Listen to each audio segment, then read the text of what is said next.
오늘을 살아가는 묵상 시간입니다. 오늘 본문 말씀 에스겔서 6장 1절과 2절입니다. 여호와의 말씀이 내게 임하여 가라사대 인자야 너는 이스라엘 산을 향하여 그들에게 예언하여. 우리는 흔히 남의 일에 대해서는 문제점이나 해결 방법이 잘 보이지만 막상 나 자신이 그런 일을 당하면 무엇을 어떻게 해야 할지 몰라서 쩔쩔맬 때가 많습니다. 또 우리는 어떤 일을 당하게 되면 그 즉시 도대체 무엇이 어떻게 된 것인지 아무것도 생각이 나지 않지만 시간이 좀 지나고 나서 냉정을 되찾은 후엔 그때 자기가 잘못한 것이 하나씩 생각이 나기도 합니다. 왜냐하면 인간은 자기 문제에 빠져버리면 객관적으로 자기 자신을 볼 수 있는 능력을 잃어버리기 때문입니다. 이와 같이 지금 본토에 남아있는 유다 백성들은 자신의 문제를 전혀 보지 못하고 있었습니다. 하지만 하나님께서는 바벨론에 먼저 포로로 붙들려온 에스겔에게 유다의 그 병을 보여주고 계셨던 것입니다. 왜냐하면 이들은 이미 본토에서 상당히 멀리 붙들려와 있기 때문에 과거 자신들의 문제를 객관적으로 볼 수 있게 되었기 때문입니다. 그래서 하나님께서는 에스겔에게 말씀을 주시면서 이스라엘 산들을 향하여 예언을 하라고 말씀하셨습니다. 왜 하나님께서는 굳이 이스라엘의 산들을 향하여 예언을 하라고 말씀하셨을까요? 그 이유는 이스라엘의 모든 산들이 유다 백성들의 우상 숭배의 현장이었기 때문입니다.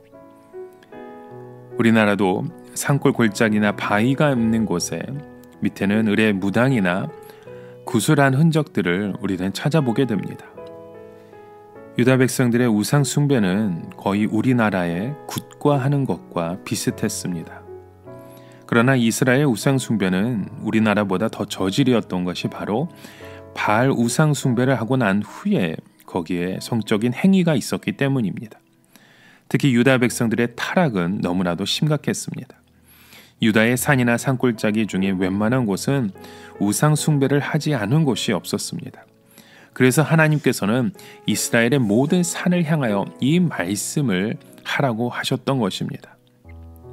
에스겔서 6장 2절부터 3절 말씀에 보면 이르기를 이스라엘 산들아 주 여호와의 말씀을 들으라.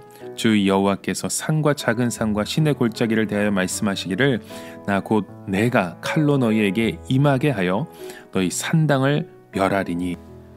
여기서 하나님께서 유다 사람들의 우상 숭배 때문에 칼로 이들을 치겠다고 말씀하시는 것은 유다 백성들의 죄가 우상 숭배밖에 없다는 뜻이 아닙니다. 오히려 수많은 죄들 중에서 이것이 가장 대표적인 것이고 이것이 다른 모든 죄의 뿌리가 되는 죄악이었다는 것입니다. 하나님께서 처음 이스라엘 백성들을 가나안 땅에 들어가게 하셨을 때 그곳에 우상을 부수게 하기 위해서였습니다.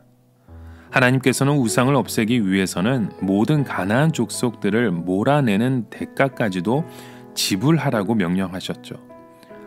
그러나 이스라엘 백성들은 하나님이 왜 그렇게 우상을 싫어하시는지 이해하지 못했습니다. 아니 우상을 싫으면 안 믿으면 되는 것이지 굳이 사람들을 다 몰아내면서 다른 사람들과 치고받고 싸우면서까지 우상을 몰아내야 하는가? 너무 안이하게 생각한 것이었죠.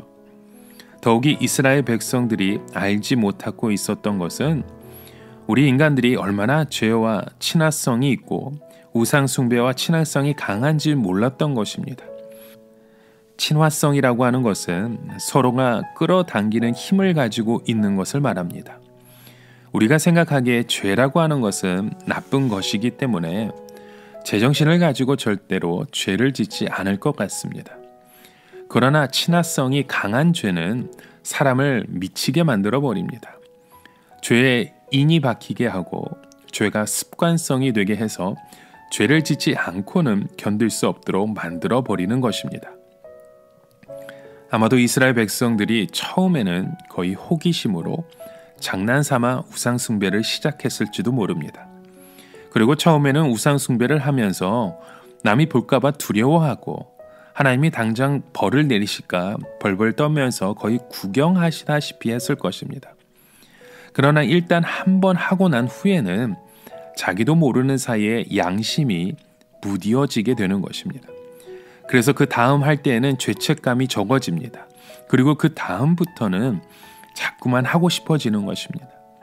그 후에는 우상 숭배를 하지 않으면 바알 신이 진노할 것 같고 당장 무슨 좋지 않은 일이 생길 것 같아서 하지 않을 수가 없게 되는 것입니다. 그래서 처음에 아무도 보지 않는 골짜기 같은 곳에서 우상 숭배를 하다가 나중에는 나무 밑에서 하다가 그 다음엔 아예 담대하게 산꼭대기까지 올라가서 했던 것입니다. 이것이 바로 이스라엘의 병이었습니다. 여러분, 우리 인간의 가장 심각한 문제는 이 죄에 대해서 친화성이 너무 강하다는 것입니다. 이 죄가 우리에게 습관성이 되고 그 죄가 우리의 의식 속에 인이 박혀버리는 것입니다. 그러면 그 뒤에는 나 혼자 아무리 결심하고 아무리 울고불고 해도 내 힘으로는 그 죄의 사슬에서 벗어날 수가 없게 되는 것입니다. 마치 거미줄에 매달려 있는 나비가 아무리 몸부림치다 해도 한 번 걸려든 이상 거미줄에서 벗어나지 못하고 점점 지쳐서 자포자기하게 되는 것과 마찬가지입니다. 여러분, 오늘 우리가 바라보고 있는 이 세대, 또 우리의 모습을 한번 돌아보십시오. 우리는 어떤 곳에서 주님을 버리고 이 세상의 마음으로 채워가고 있는 우리의 모습을 보고 있으십니까? 다시 한번 주의 말씀을 통해 우리 하나님의 말씀 안에 우리의 죄악됨을 드러내시고 다시 한번 이 죄악을 통해 주님 앞에 회개할 수 있는 우리의 삶의 고백이 되어지시길 주님의 이름으로 축원합니다. 오늘을 살아가며 한 가지 묵상의 질문을 드립니다. 오늘 우리의 삶을 끌어당기는 그렇게 친화성이 강한 죄의 모습은 무엇인지 한번 생각해 보십시오. 우리가 너무 안이하게 생각했던 것들, 아무것도 아니라고 생각했던 그것조차도 우리가 주님 안에 바라보지 못하면 그것이 바로 나의 죄악됨의 시작일 수 있습니다. 오늘도 우리의 죄악됨을 다시 한번 깨우치시고 주님 앞에 나아가시는 우리의 모든 삶 되시길 주님의 이름으로 축원합니다. 함께 기도합니다. 하나님 아버지, 오늘 우리의 그 죄악됨을 다시 깨우쳐 주신 주님, 이제는 그 죄악에 우리가 그 친화되는 모습이 아니라 이 죄악에 다시 한번 깨어있는 우리의 모습이 되길 간절히 소망하며 오늘도 우리가 주님을 간구하오니 주의 뜻으로 우리의 삶을 인도하여 주시옵소서. 예수님의 이름으로 기도드립니다. 아멘.